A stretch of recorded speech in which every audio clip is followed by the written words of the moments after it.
નમસ્કાર, સ્વાગત છે મારી વાત યુટ્યુબ ચેનલમાં.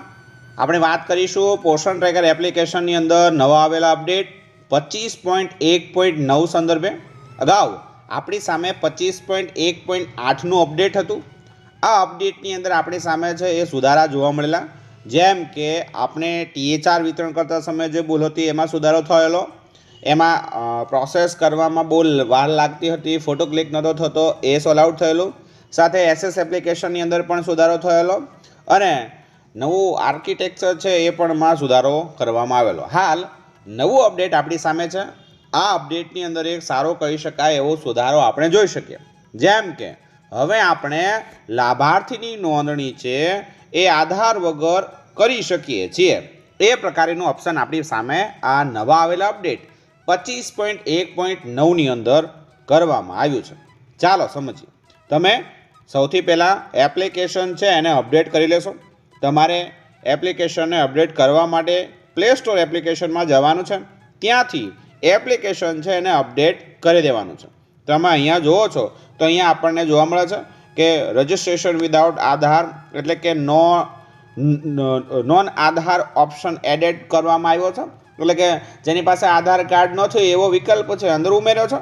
બીજા નંબરે છે એ અપાર આઈડી છે એ ક્રેશ થઈ જતું હતું, એની સમસ્યાનું સરળતાથી સમાધાન કરવામાં આવ્યું છે. સાથે એપ્લિકેશન છે એમાં ક્યાંક ને ક્યાંક બગ હોય, ભૂલ હોય તો એ સુધારવાનો પ્રયત્ન છે આ અપડેટની અંદર આપણને જોવા આવે છે. સ્મૂથલી કામ કરી શકે એ માટે આ ત્રીજો અપડેટ છે. ચાલો જોઈએ. અહીંયાથી આપણે એપ્લિકેશન છે એને અપડેટ કરી લઈએ. તમે અપડેટ કરી લેશો. આ અપડેટ છે એ 25.1.9નું છે. યસ, અહીંયા આપણે એપ્લિકેશન છે એને અપડેટ કરી દીધું છે. યસ, ઓપન ઉપર આપણે ક્લિક કરીશું. આપણી સામે નવું અપડેટ છે એ થઈ ગયું છે. યસ, અહીંયા હવે આપણે સૌથી પહેલો જે સુધારો છે એ સમજવાનો છે. આધાર કાર્ડ છે એ ન હોય લાભાર્થી પાસે તો પણ એનું નામ નોંધણીકરણ થઈ શકે. યસ, અહીંયા તમે જુઓ, અહીંયા આપણી સામે એ જોવા મળી રહ્યો છે. અહીંયા એક આ ઓપ્શન આવ્યો છે વેરીફાઈ બાય સુપરવાઇઝર. યસ, આ ઓપ્શન છે એના પર ક્લિક કરીએ. વેરીફાઈ બાય સુપરવાઇઝર, પેન્ડિંગ અને રિજેક્ટ એ પ્રકારનું નવું એક ઓપ્શન પણ અહીંયા છે. અપકમિંગ બેનિફિશરી ચેન્જીસ છે એ તો આપ સૌ જાણો છો કે અગાઉ હવે શું થશે એના અનુલક્ષીને. ઓકે, સુધારા નંબર 1. તમે અહીંયા જાઓ છો, લાભાર્થી છે આપણે હવે એ નોંધવું છે અને એની પાસે આધાર કાર્ડ અવેલેબલ નથી, જેમ કે 3 થી 6 વર્ષના બાળકનું નોંધવું છે.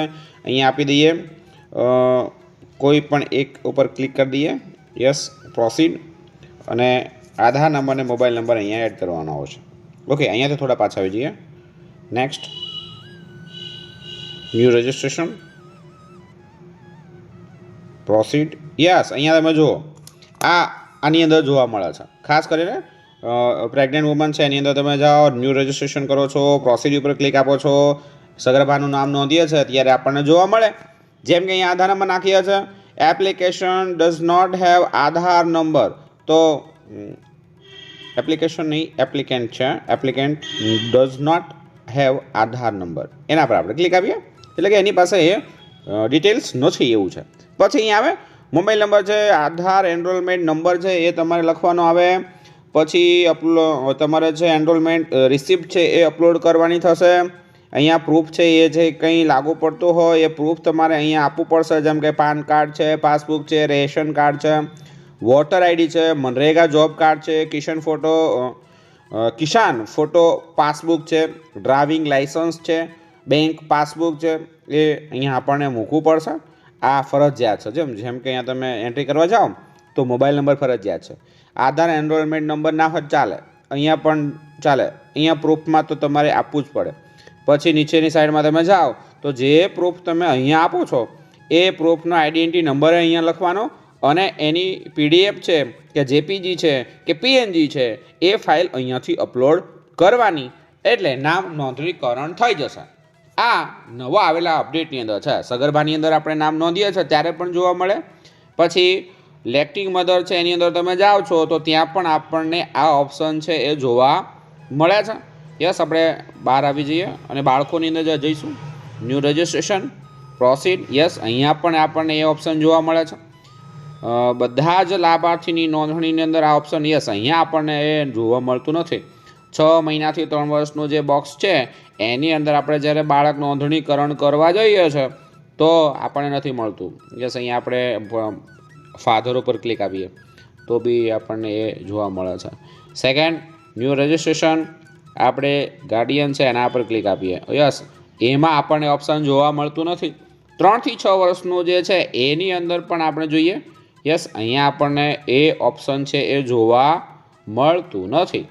એટલે આપણને હવે એ ખાસ કરીને પ્રેગ્નન્ટ વુમન હોય, લેક્ટિંગ મધર હોય અને 0 થી 6 મહિનાનું જે બાળક હોય એની એન્ટ્રી આપણે કરીએ છીએ એવા સમયે હવે આપણે એ આધાર કાર્ડ એની પાસે નથી તો આપણે એ કહ્યું એ મુજબ આધાર માહિતી છે એ અંદર નોંધી અને એન્ટ્રી કરી શકીએ છીએ. તો આ અપડેટ 25.1.9નું છે.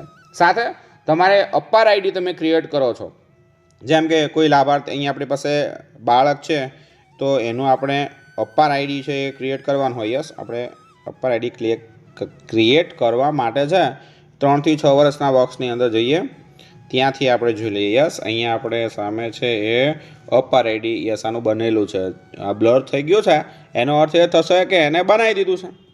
યસ, અહીંયાથી થોડા પાછળ જઈએ.